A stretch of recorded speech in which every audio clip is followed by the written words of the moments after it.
اهلا بيكم في دكتور كيدز. النهارده هنتكلم عن موضوع مهم جدا وناس كتير بتسأل عنه. هل في تطعيمات مهمة لطفلي رغم انها مش موجودة في الجدول المجاني؟ انا دكتور يوسف استشاري طب الاطفال، والنهارده هكلمكم عن تطعيمات مش اجبارية ولكنها مهمة جدا.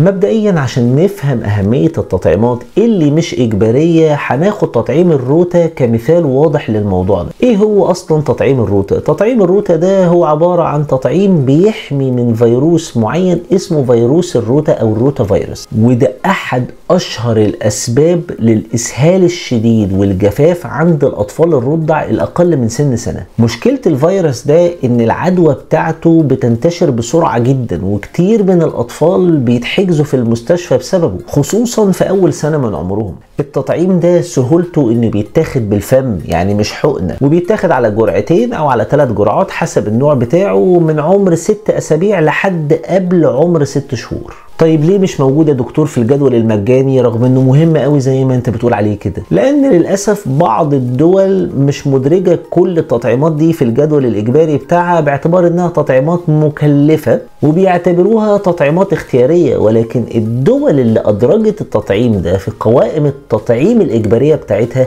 هي الدول اللي عملت دراسات واكتشفت ان تكلفة الصرف على الاطفال اللي بتتحجز في المستشفى من الاصابة بفيروس الروتا اكبر بكتير من تكلفة تطعيم الأطفال بالتطعيم بتاع الروتا. ومن الناحية الطبية هو تطعيم مهم جدا وبيقلل احتمالات دخول الأطفال في السنة الأولى من عمرهم للمستشفى بسبب الجفاف. بس الروتا مش الوحيد، في تطعيمات تانية مهمة جدا رغم انها مش اجبارية. تطعيم المكورات الرئوية اللي هو النوموكوكل، ده بيحمي من نوع معين من البكتيريا ممكن يسبب التهاب رئوي، تسمم دم، او لا قدر الله التهاب سحايا. وده مهم جدا في اول سنة من عمر الطفل، وبيتاخد على جرعتين او على 3 جرعات حسب السن اللي بدأنا فيه اعطاء التطعيم للطفل. تطعيم الانفلونزا الموسمية او الفلو فاكسين، وده بيتجدد كل سنة حسب السلالة المتوقع انها تكون السبب الاكتر للاصابة بالانفلونزا في الموسم ده. وده بينصح بيه للاطفال من سن 6 شهور، خصوصا الاطفال اللي احتاجوا يدخلوا حضانة،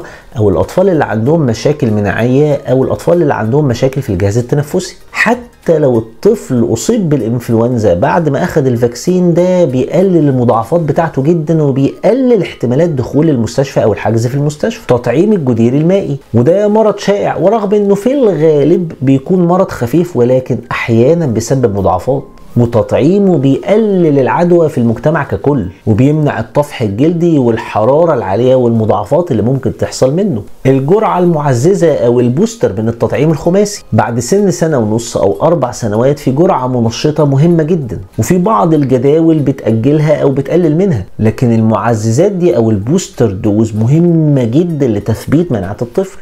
طيب يا دكتور اعمل ايه؟ لو التطعيم اللي انت بتدوري عليه مش موجود في مكتب الصحة، اسألي طبيب الاطفال بتاعك او شوفي اقرب مركز تطعيم خاص. والاهم انك تاخدي قرارك بناء على العلم، مش بس على التكلفة او على الشائعات اللي بنسمعها. مش معنى ان التطعيم مش مجاني يبقى مش مهم. هنا الوقاية ارخص من العلاج واقوى من الخوف اللي ممكن تحس بيه لو حصل لابنك او بنتك موقف زي ده. ولو استفدت من الحلقة اعملي لايك وسبسكرايب وشاركيها مع ام تانية بتكون بتفكر في الموضوع ده، واكتبوا لي في الكومنتات هل عطيتم اولادكم اي تطعيم من التطعيمات اللي مش موجودة في الجدول الاجباري، وليه قررتوا تعملوا كده. انا دكتور يوسف ودي قناة دكتور كيدز، اشوفكم على خير.